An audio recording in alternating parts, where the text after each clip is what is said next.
I have a couple of clips here that were taken with a handheld camera or smartphone, and you can see they're a little jittery. Let's calm it down a little. You can see that I'm in the Effects workspace, and that gives me the Effects panel over on the right. Click into the search filter at the top and type Warp, and you'll find the Warp Stabilizer. I'm now going to drag and drop the Warp Stabilizer effect onto the clip and allow it to analyze in the background. Now this is going to take a few moments.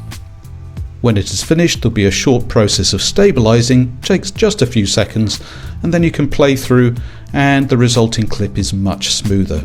To see its settings and to make changes, go to your Effect Controls panel, find the Warp Stabilizer, and you can see the default action is smooth motion. This is appropriate for this clip.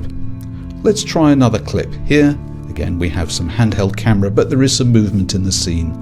I'm going to apply the Warp Stabilizer again in the same way, dragging and dropping, let it analyze, and then stabilize. But this time I'm going to change the action from smooth motion to no motion. The result should be a clip that looks as if it was taken mounted on a tripod.